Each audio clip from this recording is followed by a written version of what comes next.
This is the Mămăligă recipe that I remember my grandfather with his mush stick and my dad with his mush stick do 1,000 times as a child.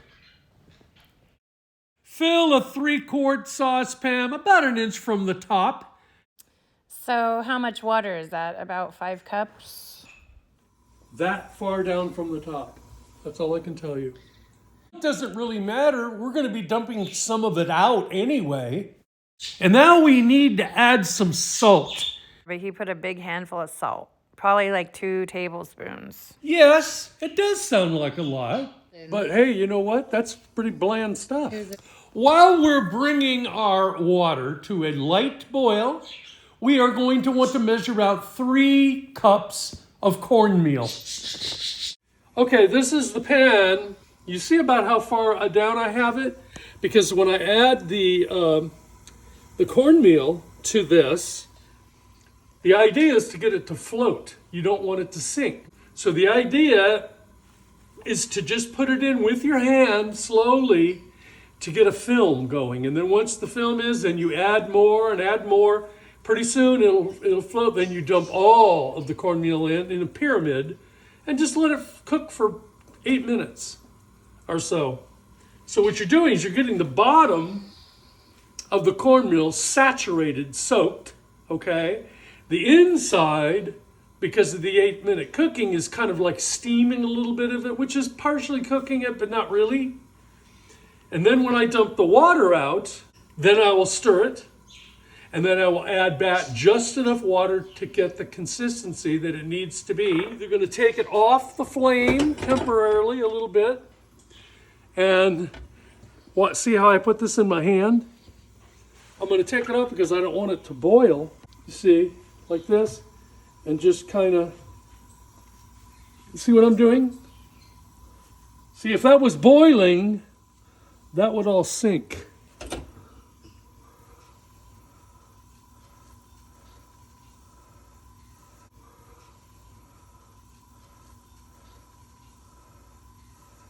Is it too grainy? Not really. See, Richie got it to float. Okay. Notice.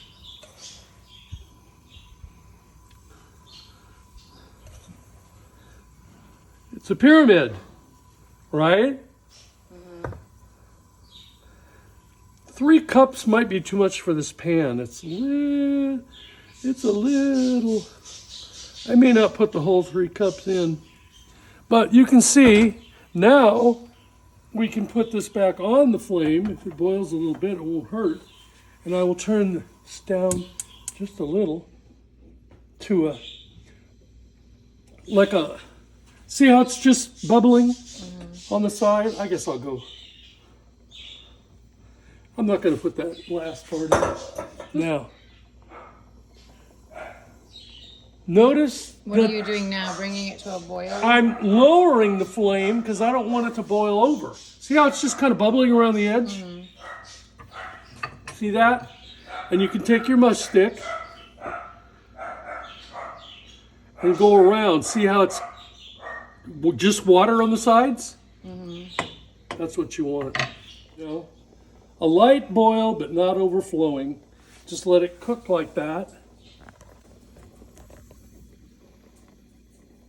Been cooking 7-8 minutes. Right about now you can see the water's getting a little thick. All I'm going to do is hold this back a little bit, pour off about half the water. In fact, as I probably poured, like I said, there wasn't really enough water.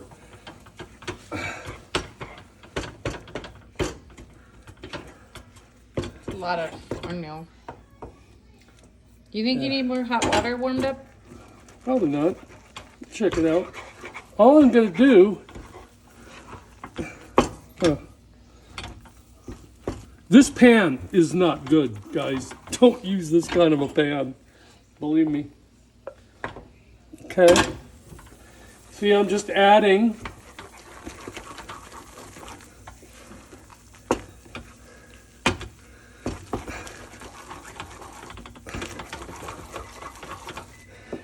the idea is, see, normally you don't use all the water, but I'm telling you, there wasn't enough water in the pan to begin with. So we're a little, you know, underwatered, I guess you could say. Yeah, you might want to You want me to heat some water up in the put some water, maybe some hot water? Yeah. See how I'm punching down the sides? The idea is so that you have no side pan resistance when I go to dump it out. So I wet the spoon, I punch it down all the way.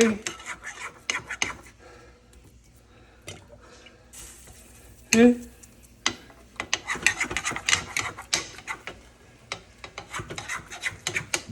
Then we shake it.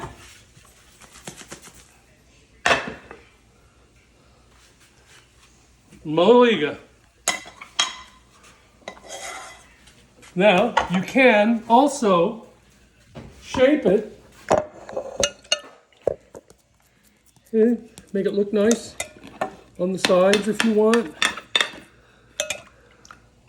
When you wet your spoon, it won't stick.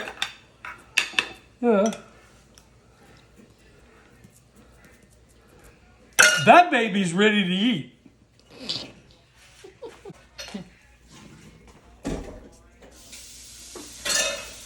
Put your mush stick in cold water. Yeah, you're showing the mess that it makes. Like I say, with the proper pan, none of that would happen.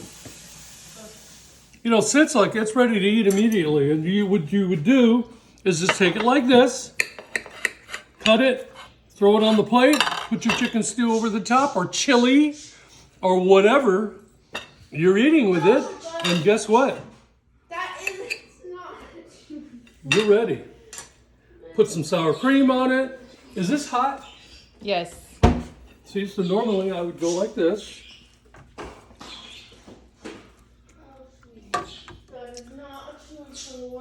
Put that over like that.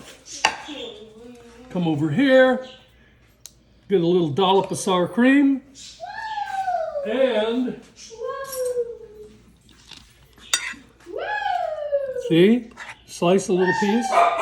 And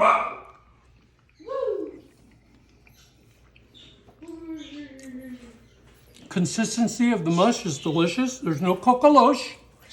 In Romanian, that's lumps. You don't want lumps. Kokolosh. Kokolosh. No, that would be dry lumps of Mămăligă.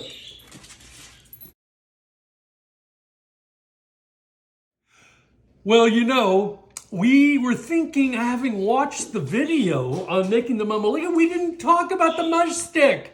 Now, let me tell you something. If you go into a store and they sell kitchen stuff and you say, I need a mush stick, they're going to go, what? They have no idea what it is because we don't really talk about it much. But this is a mush stick. Now, that was my dad's mush stick. You notice it's all rounded on the ends because of use. This was cut from a broom handle, okay? That's what the Romanians did. They're very frugal. So they'd cut a chunk out, 12, 13 inches long, and they would make their own mush stick to mix. Now, the reason you need this, vice a spoon, if you try to use a wooden spoon, I guarantee you're going to have a hard time stirring it. This goes through the stuff and all the thickness of it and just incorporates it very nicely. That's why you need a mush stick. You ain't going to be able to buy one. You probably have to make your own, or go buy a dowel at Lowe's or whatever. Make yourself a dowel. You can make your own. But that is what a mush stick is. Mămăligă! Mămăligă! Mămăligă! Mămăligă! Mămăligă!